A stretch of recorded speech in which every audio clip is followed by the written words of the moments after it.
सुभानअल्लाह अल्हम्दुलिल्लाह ला इलाहा इल्लल्लाह अल्लाह वला हौला वला कुव्वता इल्ला बिल्लाह। अब आप बीहण वारा तव्हांजो कमु वठी वियो केतिरो वक़्तु बीहंदो देर ताईं जो सुनंदो थोड़ो साहब भी रस्ते में आओ अचे थो वेही रहो आराम सां।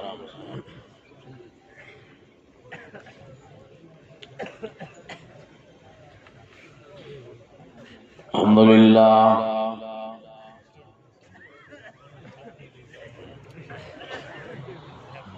अल्हम्दुलिल्लाह रब्बिल आलमीन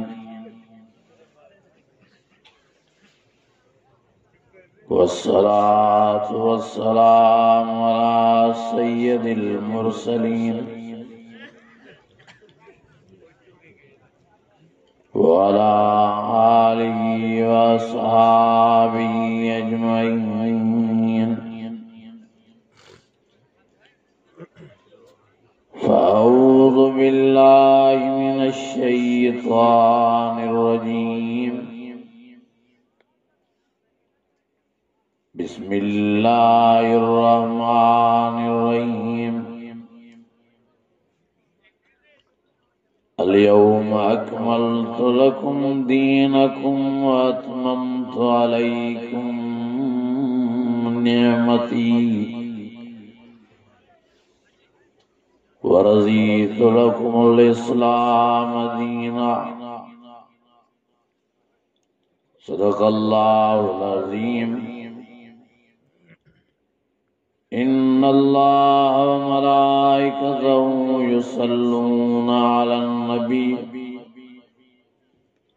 या अय्युहल्लज़ीना आमनू सल्लू अलैहि व सल्लिमू तस्लीमा। अल्लाहुम्मा सल्लि अला सय्यिदिना व मौलाना मुहम्मदिन नबिय्यिल उम्मी व अला आलिहि व अस्हाबिहि व अहलि बैतिहि व बारिक व सल्लिम व सल्लि कज़ालिक अला जमील अंबियाइ वल मुरसलीन व अला आलिहिम व अस्हाबिहिम व अहलि बैतिहिम व ज़ुर्रिय्यातिहिम अजमईन। अज़ीज़ाने गिरामी, मुंहिंजा बुज़ुर्गो ऐं भाइरो, अल्लाह ताला जो फज़ल थियो जो अल्लाह साईं तव्हां असांखे हिन पिंडाल में जमा फरमाए का घड़ी क़ुरान अज़ीम जे ॿुधण ॿुधाइण जी सआदत बख़्शी आहे। दुआ आहे त अल्लाह ताला तव्हां सां समूरनि जी हाज़िरी पंहिंजी बारगाह में मंज़ूर मक़बूल फरमाए ऐं असांजे भाइरनि मेहनत करे पंहिंजे वालिद साहब जे ईसाले साहब जे लाइ हेॾो वॾो ख़र्च कयो आहे, हेॾो वॾो जलसो रखियो आहे, हेॾी वॾी ख़िरात कई आहे। दुआ कयो त अल्लाह ताला हिननि जी मेहनत क़बूल फरमाए ऐं हिननि जे इरादे मुताबिक़ अल्लाह ताला हिननि जे वालिद साहब खे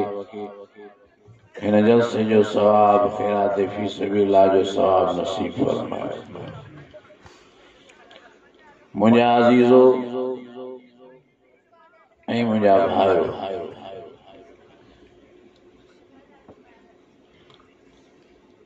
असां तव्हां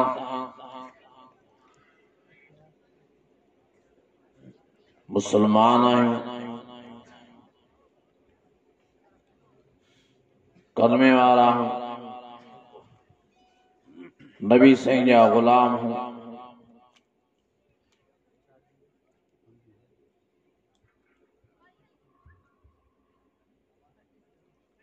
असांजे मथां लाज़िम में मलज़ूम आहे त असां क़ुरान मजीद जी ताबेदारी कयूं। असांजे मथां लाज़िम में मलज़ूम आहे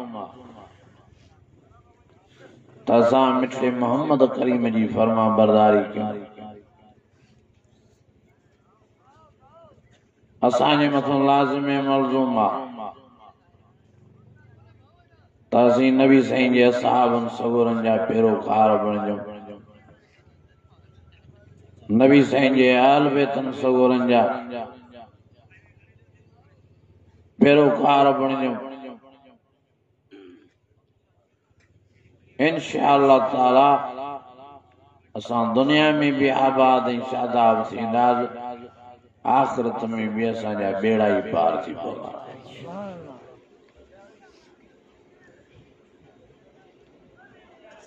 पहिरें नंबर ते असांखे हिन हस्ती क़ुरान मजीद जे गॾु लॻणो आहे क़ुरान मजीद जे साम्हूं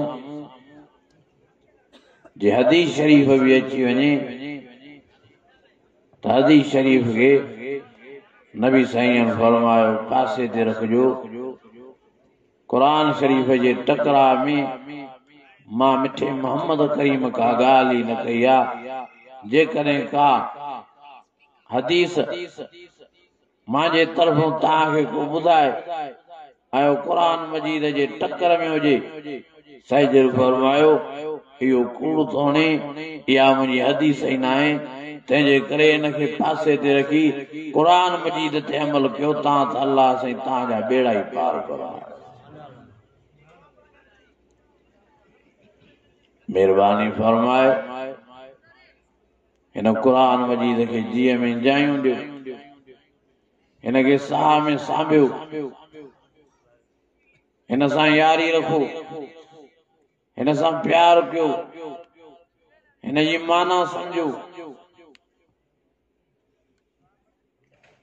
हिन क़ुरान मजीद जूं मिठियूं ॿोलियूं ॿुधो अक़ीदो पंहिंजो हूअं बणायो जीअं क़ुरान मजीद असांखे सम्झाए थो सहाबा खे हूअं मञो जीअं क़ुरान मजीद सम्झाए थो आल बैतन के हूअं मञो जीअं क़ुरान मजीद सम्झाए थो नमाज हूअं पढ़ो जीअं नबी साईं क़ुरान मजीद जे तफसीर ऐं तशरीह में सम्झाया विया आहिनि आज़ान हूअं ॾियो जीअं नबी साईं तव्हां असांखे सही माना में आज़ान सेखारिया आहिनि नमाज हूअं पढ़ो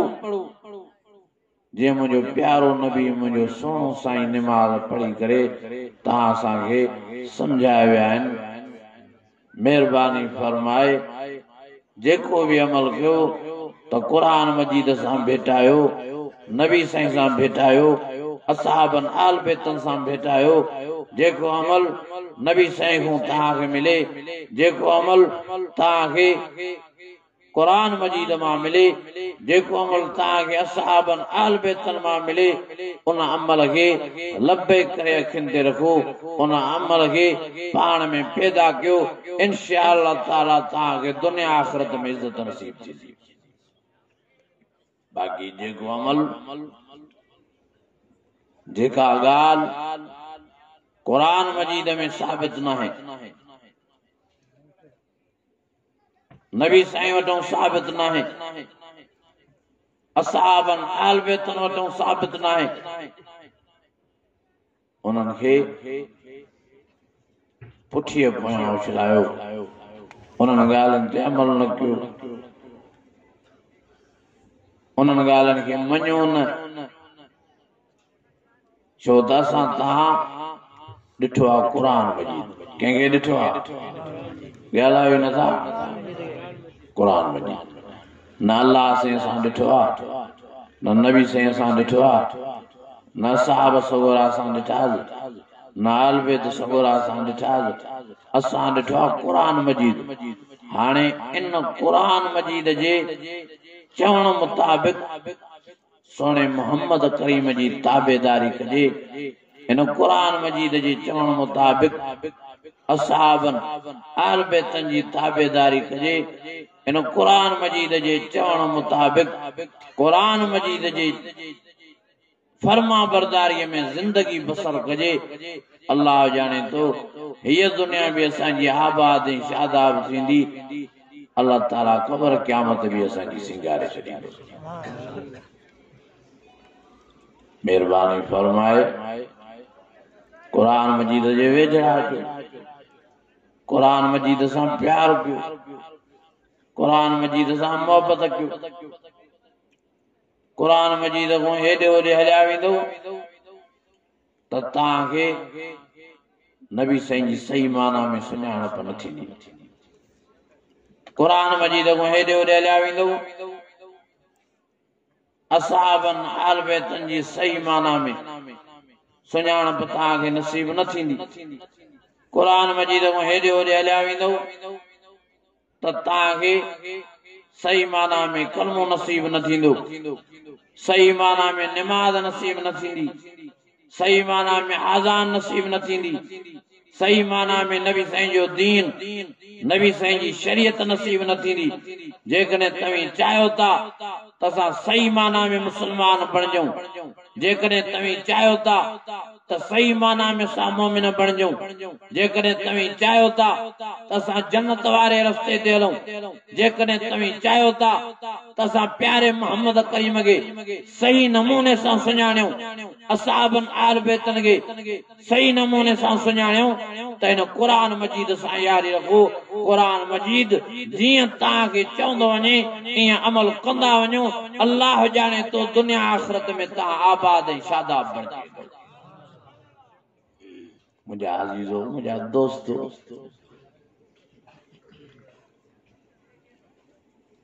मौलाना मौलवियुनि जी ॻाल्हियुनि ते न लॻो पीरनि फ़क़ीरनि जी ॻाल्हियुनि ते न लॻो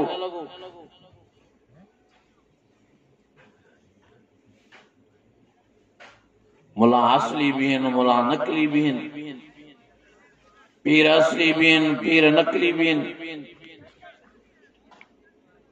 ऐं हक़ीक़त इहा आहे त असल खां नकली वधी आहे चओ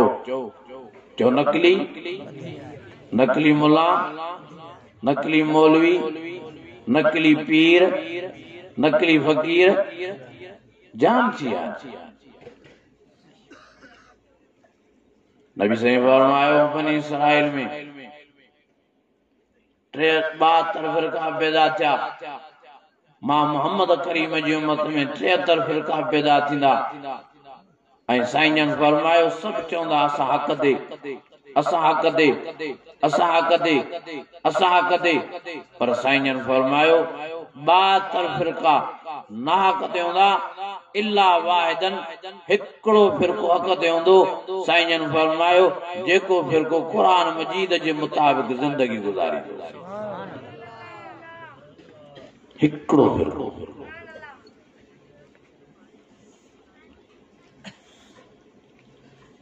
हाणे तव्हांखे कीअं ख़बर पए त कहिड़ी जमात क़ुरान मजीद जे मुताबिक़ अदा कनि न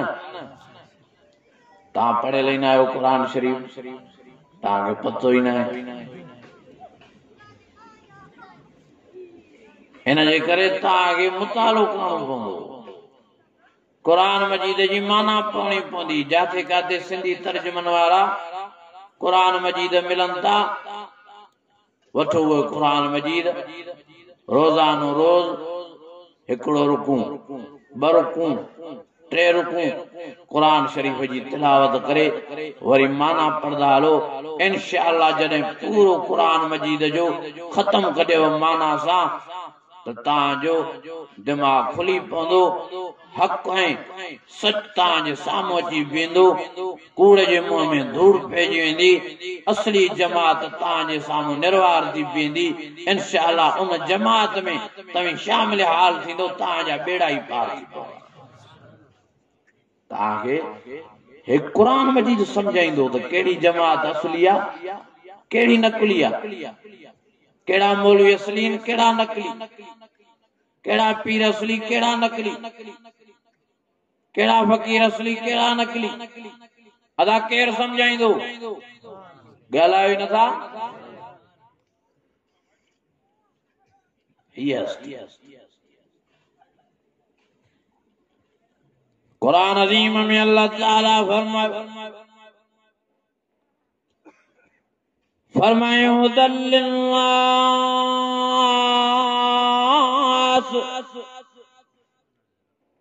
व बय्यिनातिम मिनल हुदा वल फुरक़ान।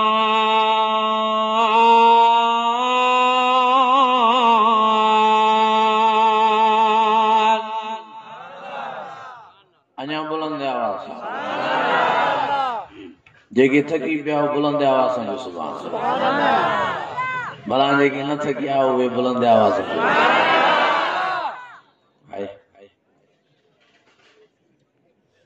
ही कुरान मजीद तां जे लाए हिदायत बणजी आयो। ही कुरान मजीद तां जे लाए रोशनी बणजी आयो। लितुख़रिजन नास मिनज़्ज़ुलुमाति इलन नूर। दुनिया में कुफ्र जी ऊंधाइयां, दुनिया में शिरक जी ऊंधाइयां, दुनिया में बिदअत जी ऊंधाइयां, दुनिया में रिफ़्ज़ ख़ारिजियत जी ऊंधाइयां। ओ मुंहिंजा अदा, ओ मुंहिंजा भाउ, हाँ इन कुफ्र वारी ऊंधाई खां बाहर कर दो तो कुरान मजीद कर दो। इन शिरक वारी ऊंधाई खां बाहर कर दो तो कुरान मजीद कर दो। इन बिदअत रिफ़्ज़ ख़ारिजियत वारी ऊंधाई खां जेकॾहिं बाहर कर दो तो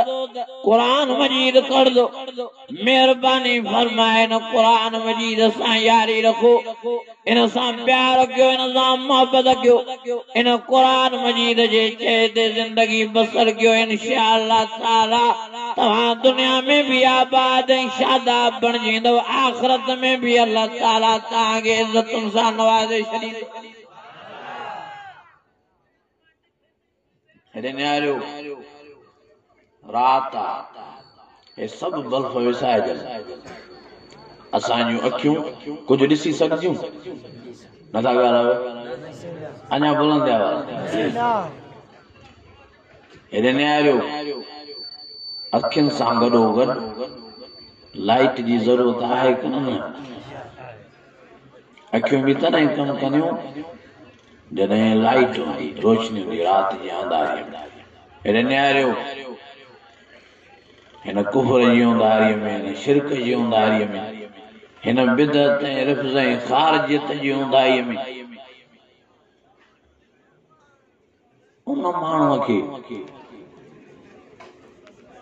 दीद पवंदी, उनखे इहा ॻाल्हि सम्झ में ईंदी त हे शिरक आहे, हे कुफ्र आहे, हे बिदअत आहे, हे रिफ़्ज़ आहे, हे ख़ारिजियत आहे, जंहिंजे अॻियां कुरान मजीद जी रोशनी हूंदी, कुरान मजीद जो नूर हूंदो, कुरान मजीद जो सोजरो हूंदो। मुंहिंजा अज़ीज़ो, मुंहिंजा दोस्तो, मेहरबानी फरमाए पाण में कुरान मजीद जो सोजरो पैदा कयो। भॼो न कुरान मजीद खां, लिखो न कुरान मजीद खां, डुको न कुरान मजीद खां, वेझा जो कुरान शरीफ़ जी भाकुर पायो कुरान मजीद सां। तव्हांखे ही कुरान मजीद नबी साईं जो तारीफ़ कराए, ही कुरान मजीद तव्हांखे असहाबन आल बैतन जो तारीफ़ कराए, ही कुरान मजीद तव्हांखे हिलाल ऐं हराम समझाए, गुनाह ऐं सवाब समझाए, नेकी ऐं बदी समझाए। तव्हां पढ़ी त ॾिसो कुरान शरीफ़ खे, मुतालो त कयो। जेकॾहिं तव्हां पढ़ियल न आहियो, ॻोठ में को पढ़ियल हुजे, हुनजे मथां ड्यूटी लॻायो, अदा रोज़ानो रोज़ 3 पारी नमाज़ खां पोइ, मग़रिब नमाज़ खां पोइ या इशा नमाज़ खां पोइ तुंहिंजे मथां ड्यूटी आहे। 10 मिंट असांखे ॾे, नमाज़ पढ़ी बरकूं कुरान शरीफ़ जा तिलावत करे असांखे 2 रुकुनि जी माना ॿुधाईंदो हल त असांखे ख़बर पवे त कुरान मजीद चवे छा थो। या की गाला के ना की गाला ही ना था मुझे अजीजो मुझे दोस्तों कुरान मजीद को परे थी दो तो कुफ्र में हलावे दो शिरक में हलावे दो बिदअत में हलावे दो रिफ्ज़ खारजियत में हलावे दो वड़ा फितना है वड़ा दुनिया में किन्ना है वड़ा शैतान जा हमला है वड़ा नफ्स जा वार है वरी यहूद ने नसारन जी चाला मेन तुंहिंजे वारनि असांजे मथों त हिननि मुस्लमाननि खे क़ुरान मजीद खां परे कयूं ॾींहुं राति हिकु करे यहूदी ऐं नसारा तव्हां असांखे क़ुरान मजीद खां पासीरी करण जी महिनत पिया कनि टीवी जे ज़रिए असां तव्हांखे क़ुरान मजीद खे पासो ॾेराइनि था वीसीआर जे ज़रिए तव्हां असांखे क़ुरान मजीद खां पासीरो था कनि डिश जे ज़रिए तव्हां असांखे क़ुरान मजीद खां पासीरो था कनि हाणे त इहा टच मोबाइल कढी तव्हां असांखे फासायो अदा फाथाऊं कनि न ये जेका ॾिठी जेतिरी मोबाइल आहे इहा वॾी ख़तरनाक आहे अगे कॾहिं डिश वीसीआर टीवी ॾिठूं त घणा फाथा पर मौलवी बची विया केरु बची विया ॻाल्हाइनि था पोइ सोचे सोचे इहा टच मोबाइल कढियूं त जीअं मौलवियुनि खे बि लेटायूं हाणे खोड़ मौलवी वीचारा लेटजी विया जेको टाइम क़ुरान मजीद खे ॾियणो हो मौलवी हाणे टच मोबाइल खे थो ॾे जेको टाइम मुताले खे ॾियणो हो मौलवी साहब टच मोबाइल खे थो ॾे जेको टाइम निमाज़ खे ॾियणो हो मौलवी साहब टच मोबाइल खे थो ॾे हाणे मौलवियुनि जा बि लाह निकिरी आया वॾी महिनत थी हले वॾी त हिननि खे क़ुरान मजीद खां पासीरो कजे छो त क़ुरान मजीद हलियो वियो त असां सोजरो हलियो वेंदो पोइ असांखे शिरक जी ख़बर न पवंदी कुफर जी ख़बर न पवंदी बिदअत जी ख़बर न पवंदी रिफ्ज़ ऐं खारजियत जी ख़बर न पवंदी हलाल ऐं हराम जी ख़बर न पवंदी गुनाह ऐं सवाब जी ख़बर न पवंदी ओ मुंहिंजा अदा हिन क़ुरान मजीद खां पासीरा न थियो भॼो न हिन सां यारी रखो हिन सां प्यार कयो हे तव्हां असांखे जन्नत वारो रस्तो ॾेखारण आयो आहे हे तव्हां असांखे सिरातुल मुस्तक़ीम वारे रस्ते ते हलाइण आयो आहे हे तव्हां असांखे प्यारे मोहम्मद करीम वारी वाट वठाइण आयो आहे नबी साईं जन पाण फरमायो त मुंहिंजो रस्तो क़ुरान मजीद वारो कुल हाज़ी सबील अदू इलल्लाह ओ मुझे प्यारे साईं मुझे आका साईं मुझे रब साईं फरमायो मां मोहम्मद करीम वारो रस्तो त क़ुरान मजीद वारो साईं फरमायो तंहिंजे करे क़ुरान मजीद सां भाकुड़ो पायो वातसिमू बिल्लाह हुवा मौलाकुम फनिअमल मौला व निअमन नसीर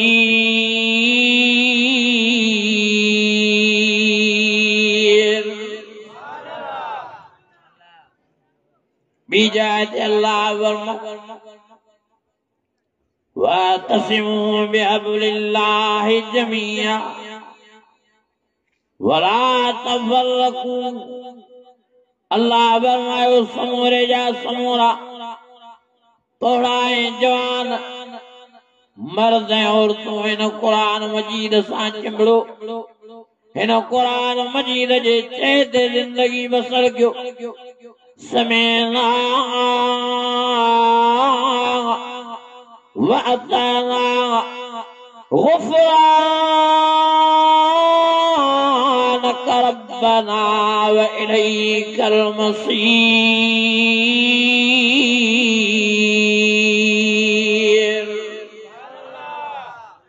अन्यास्ती जाके सुभान दिन रात सफर हो जा मुसाफिरियों सांगी वरी थकी ताई प्याओ